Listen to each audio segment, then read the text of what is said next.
Iniciamos con la imagen de la semana. En Colombia, la oportuna reacción de la comunidad para rescatar a una pareja y un niño de 7 años quienes se encontraban atrapados en un auto arrastrado por un arroyo. Afortunadamente, todos resultaron ilesos.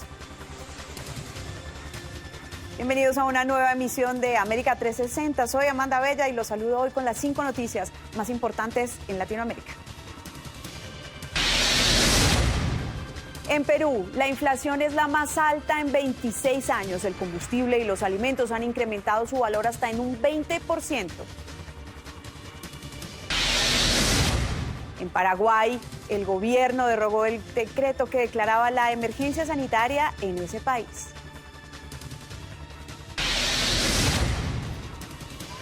En República Dominicana, 21 provincias y el Distrito Capital están en alerta amarilla por lluvias.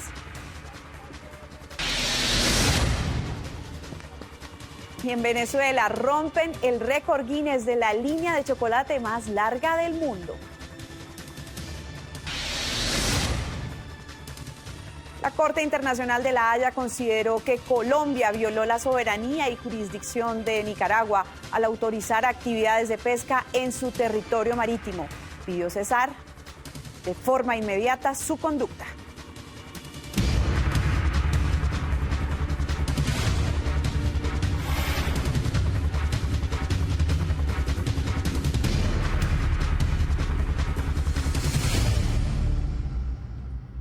Retomamos el fallo de la Corte Internacional de La Haya que dejó conforme al gobierno colombiano.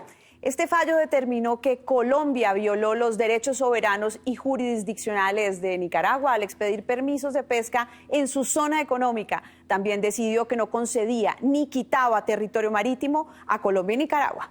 Además, la comunidad raizal puede moverse por aguas nicaragüenses para pescar, garantizando su derecho ancestral, y la Armada Nacional Colombiana podrá seguir navegando para luchar contra delitos transnacionales. El narcotráfico también. Esto dijo Iván Duque, presidente de Colombia, respecto al tema. La unidad, integridad e indivisibilidad del archipiélago de San Andrés, Providencia, Santa Catalina y Los Cayos y todas las islas que lo conforman se mantiene. La zona contigua que Colombia estableció en el archipiélago es, en lo fundamental, ajustada al derecho internacional. Además, la Corte aceptó que la zona contigua integral le da derechos a Colombia de preservar su patrimonio cultural y arqueológico. En tercer lugar, los pescadores raizales pueden navegar en el Caribe hasta llegar a los bancos de pesca que tienen y que han tenido históricamente. En Perú, el gobierno de Pedro Castillo ha propuesto la castración química para violadores de menores. Todo esto luego de la violación de una niña de 3 años que indignó al país. Castración química para violadores de menores. Esta es la propuesta que el gobierno impulsará tras darse a conocer el macabro crimen cometido a una pequeña en Chiclayo. Así se dio a conocer desde Presidencia de la República mediante esa nota de prensa. En ella indican que se buscará la viabilidad de esta medida para ser incluida en el Código Penal y exhortan al Congreso a respaldarla para su legalidad. Pero, ¿qué es la castración química? Es una terapia farmacológica de vía oral o inyectable que consiste en administrar a la persona un derivado antiandrógeno. A largo plazo genera justamente una disminución de la libido en la persona. El doctor Roncero nos explica que la aplicación de estos fármacos puede ser semanal, mensual o trimestral y su costo suele ser elevado. Pero realmente este procedimiento elimina las posibilidades de que esa persona vuelva a incurrir en una violación. Mira, la finalidad del tratamiento es que, y en algunos otros países ya se han estado aplicando, es tratar de que el reo o la persona que ha cometido este acto se pueda reinsertar en un futuro a la sociedad. Puede disminuir dependiendo, de los estudios, entre un 30 a 70% el acto de reincidir en este tipo de delitos, ¿no? Desde una mirada psiquiátrica, el doctor Carlos Bromley nos explica que el móvil de un violador no es el placer sexual, sino el sentir poder sobre su víctima. Como el problema no es de la violación, no está relacionado a esto, sino al ejercicio del poder contra las mujeres, van a violarlas de otra manera, a través de la cual ellos sientan que tienen poder contra esas mujeres. Sin embargo, la castración química como sanción a violadores está vigente en algunos estados de Estados Unidos, Canadá, países de Europa como Francia, Alemania y Rusia, y países asiáticos como Indonesia y Corea del Sur. Bromley considera que es importante evaluar con determinación la medida y comprender que las violaciones son una consecuencia del machismo. Que es un tema de machismo, es un tema de personalidad psicopática, que están enganchados y que ejercen estos hombres las violaciones contra las mujeres y, peor aún todavía, contra las niñas. Lo cierto es que es vital un trabajo multisectorial en el Estado para erradicar el machismo, trabajar la salud mental en la población y sancionar con celeridad y severidad estos casos. Tras manifestaciones en 20 sectores vinculados al turismo, el gobierno boliviano se plantea flexibilizar las restricciones para los extranjeros que quieran visitar el país. Operadores de turismo dieron un plazo de 72 horas al gobierno para modificar las medidas de restricción para el ingreso de extranjeros al país. El ministro de Salud asegura que se analiza la posibilidad. Desde la semana pasada estamos analizando esta posibilidad. Hoy se ha sostenido una reunión, una de nuestras viceministras del Ministerio de Salud y Deportes ha sido delegada precisamente para participar en esta reunión e informar los avances en el análisis que estamos realizando. Los extranjeros que ingresan al país deben tener un seguro médico que cubra la atención durante el tiempo de estadía, así como la prueba PCR negativa de al menos 72 horas de data, entre otros requisitos. Corresponde a un análisis que deba realizarse de lo que está aconteciendo en otros países. Y no se trata de que otros países levanten restricción y nosotros inmediatamente debamos hacer. Nosotros vamos a concluir esto hasta el día jueves, viernes como máximo, para solicitar los trámites correspondientes y hacer las modificaciones que correspondan. Según operadores de turismo, para el ingreso a otros países no se tienen tantos requisitos, por lo que los extranjeros prefieren otros destinos antes que Bolivia. Se cumplen 6 años de uno de los terremotos más devastadores en la historia de Ecuador. Karen Ceballos recorrió los sectores afectados donde aún hay personas esperando la reconstrucción de sus hogares. En el recuerdo de los manavitas está esa fecha, 16 de abril. Todavía causa dolor y en muchos indignación. Esto porque pese a todos los ofrecimientos y recursos de ayuda, la reconstrucción sigue pendiente luego de 6 años. Julio Alcíbar entiende lo que significa desesperarse. Vive en el sitio Rambuche de Jama. Su casa colapsó en el terremoto. Le dijeron que había sido calificado para el bono de vivienda con el Midubi, pero ese inmueble nuevo nunca llegó. Tras más de 3 años en carpas, decidió en plena pandemia empezar a construir. Sin embargo, el dinero ahorrado solo le alcanzó para el techo de zinc. Las paredes, el piso y las divisiones de un cuarto las hizo reciclando las lonas de las carpas. Aquí, en un ambiente poco ventilado, vive con su esposa y 2 hijos, uno de ellos con discapacidad. Entonces, ya cuando ya me dijeron que me había salido favorecido con una casa, yo alegre, y entonces yo tampoco hacía por construir nada porque decía, bueno, ya viene. Y de ver eso, nunca venía y cada vez en invierno era difícil. En Jama, 1.200 casas se afectaron con el terremoto. En el municipio se calcula que más del 50% lograron bono, pero quedaron unas 500 por construir. En medio de las calles polvorientas se encuentra el cuartel de bomberos que sigue funcionando en esta estructura improvisada. El piso de madera está destruido y las cañas que sostienen el tejado ya se encuentran flojas. A veces le ha puesto caña en parte porque ya se ha querido caer. Al llegar a Bahía de Caracas llama la atención las ruinas del colegio Eloy Alfaro. Solo quedan sus paredes resquebrajadas, ya se han llevado hasta las ventanas y puertas. Arturo Cox recuerda que les anunciaron más de $2 millones de un financiamiento extranjero para que el plantel se construya. Sin embargo, ni eso se concretó. 2 meses aproximadamente, sí, se venció el plazo para la obra. ¿Por cuánto tiempo estuvo esa plata ahí? La plata estuvo por, calculo yo, unos 2 años. 2 o 3 años a la espera de que de que se tome una resolución. Si se recorre la cabecera cantonal de Sucre, aún hay edificaciones deterioradas, pues los daños que dejó el movimiento telúrico todavía son visibles. A esto se suma la crisis económica que se agudizó con la pandemia. Ha llegado el momento de nuestra primera pausa, pero antes del corte les contamos que luego de 2 años el gobierno de Paraguay decidió derogar el decreto que declaró emergencia sanitaria en todo el país debido a la pandemia de COVID-19. Al eliminarse este decreto también se deja de tener vigencia el uso de mascarillas. Ya volvemos.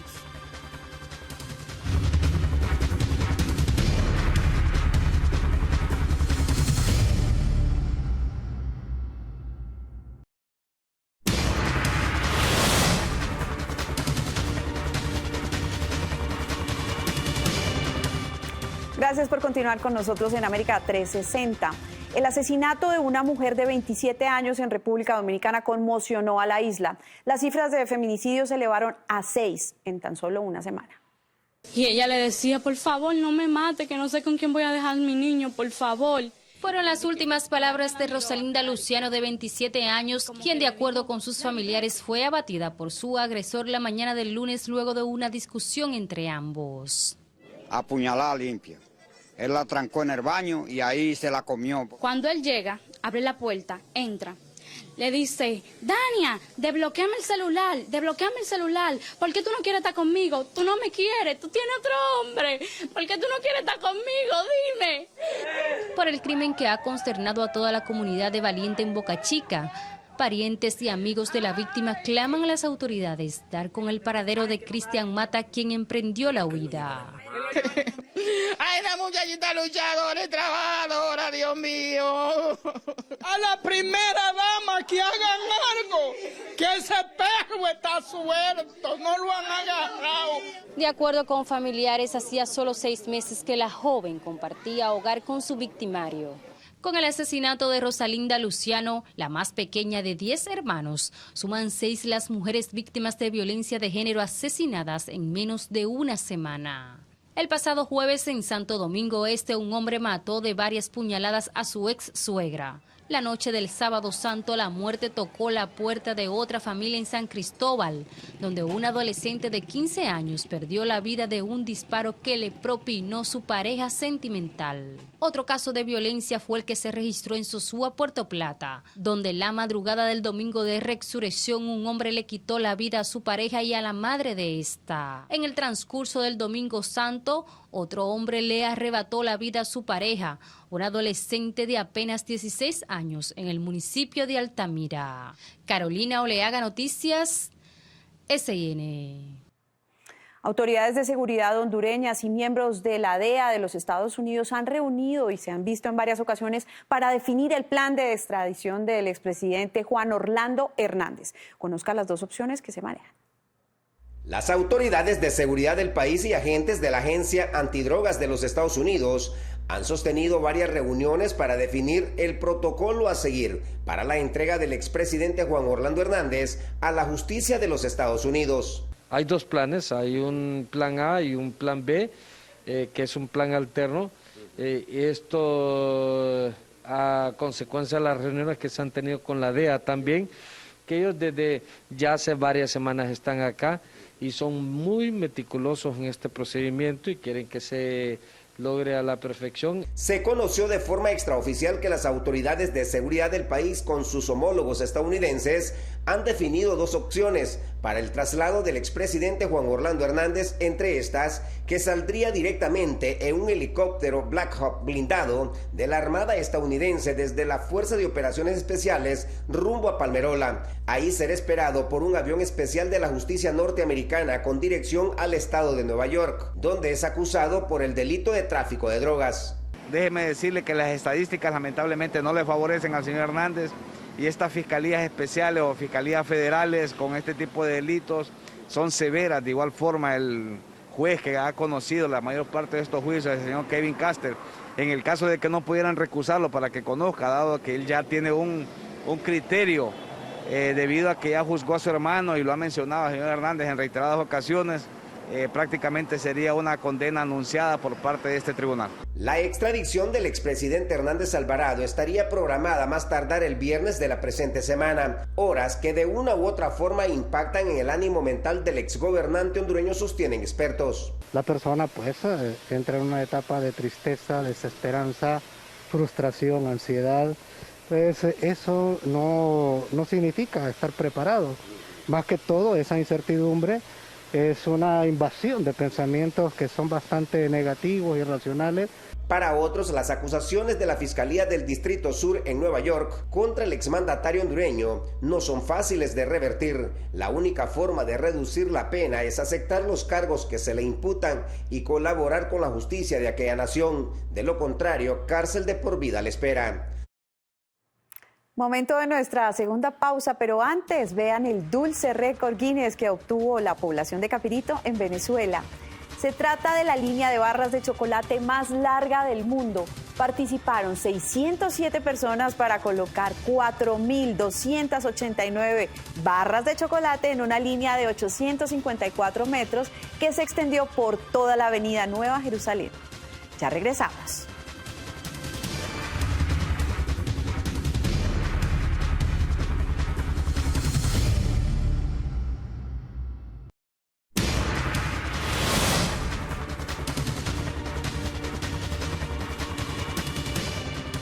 Gracias por continuar con nosotros en América 360. El Museo de Antioquia es el lugar al que el maestro Botero ha donado la mayor cantidad de obras, entre ellas las que muestran sus inicios en la pintura y también las más queridas. Por eso se realizó el más grande homenaje en sus 90 años. Conozca las salas que cuentan gran parte de la historia del maestro Fernando Botero.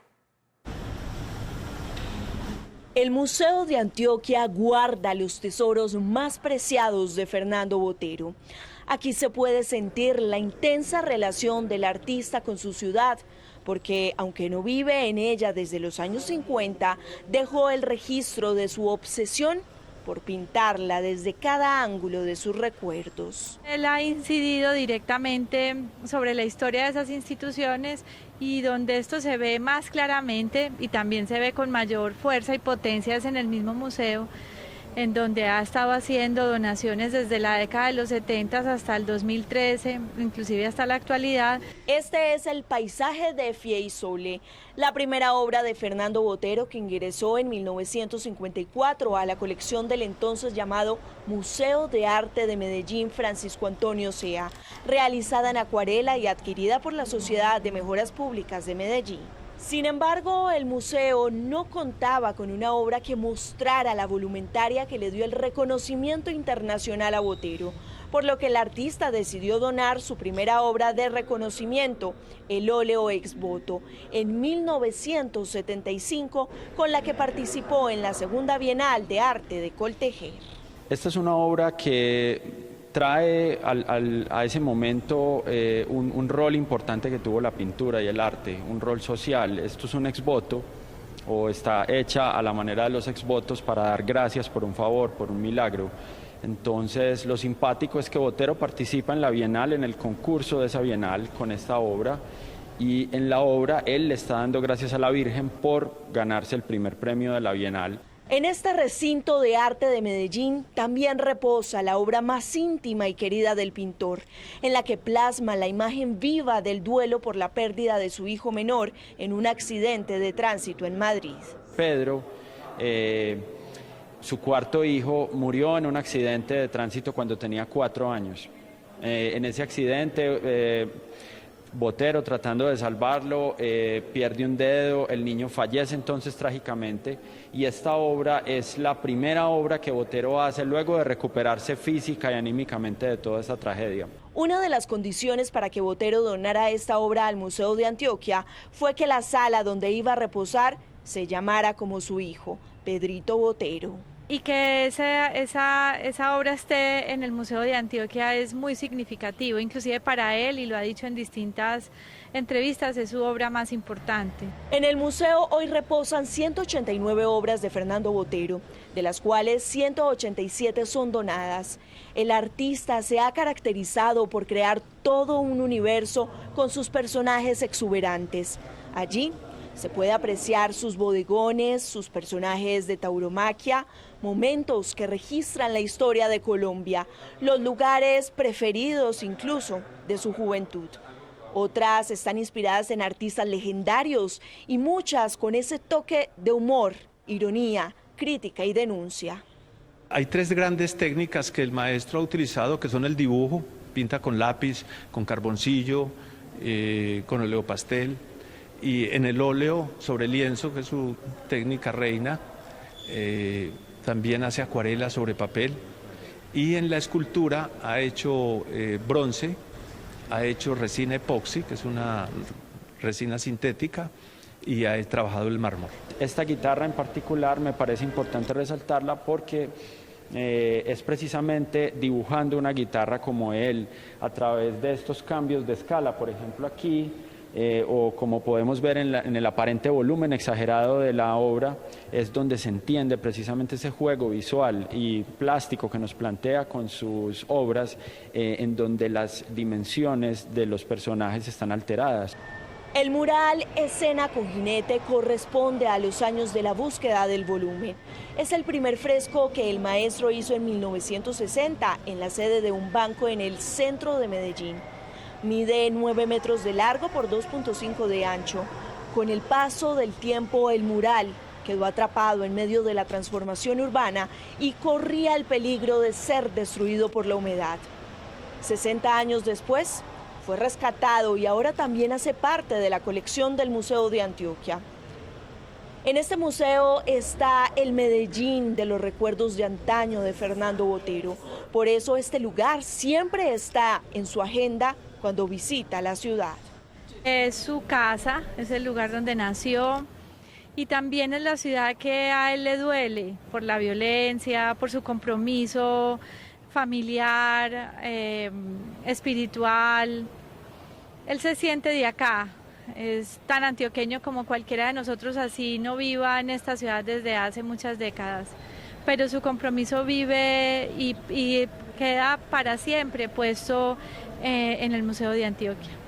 Botero ha ejercido un doble rol en la historia del arte colombiano, como artista y como gestor de las artes, una labor que agradecen varias generaciones y mucho más las que en un futuro aprenderán sobre su obra en el Museo de Antioquia.